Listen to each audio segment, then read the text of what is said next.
അപ്പൊ കുറെ ദിവസമായിട്ട് നല്ല മഴയായിരുന്നല്ലേ, തുടർച്ചയായിട്ട് തോരാത്ത മഴയായിരുന്നു.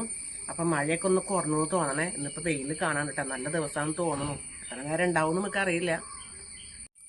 അപ്പോൾ ഇതൊക്കെയാണ് കേട്ടോ എൻ്റെ അടിയിലും ചെടികൾ. ഒത്തിരി തൈകളുണ്ടായിരുന്നു, ഞാൻ അതിന് കുറച്ച് മാത്രം പറിച്ച് നട്ടിട്ടുള്ളൂ. ഇത്രയൊക്കെ ചെറിയ ചെറിയ ചട്ടികളിൽ ഞാൻ സമയം കിട്ടുന്ന അനുസരിച്ചാണ് കേട്ടോ നട്ടു വെച്ചേക്കണത്.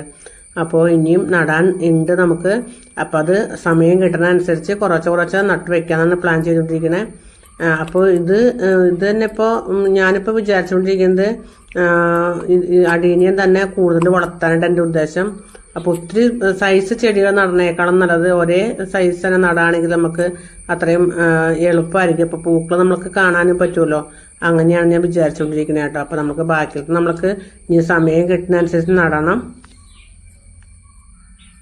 അപ്പോൾ കുറേ ദിവസമായിട്ട് നല്ല മഴയായിരുന്നല്ലേ, തുടർച്ചയായിട്ട് തോരാത്ത മഴയായിരുന്നു.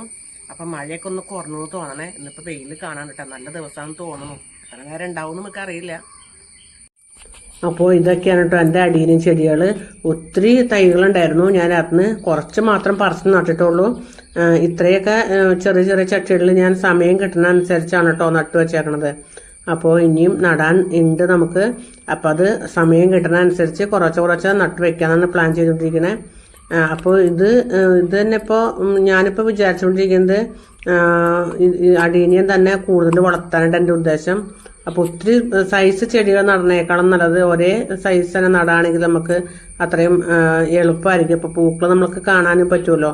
അങ്ങനെയാണ് ഞാൻ വിചാരിച്ചുകൊണ്ടിരിക്കുന്നത് കേട്ടോ. അപ്പോൾ നമുക്ക് ബാക്കിയിട്ട് നമുക്ക് ഇനി സമയം കിട്ടുന്ന അനുസരിച്ച് നടണം.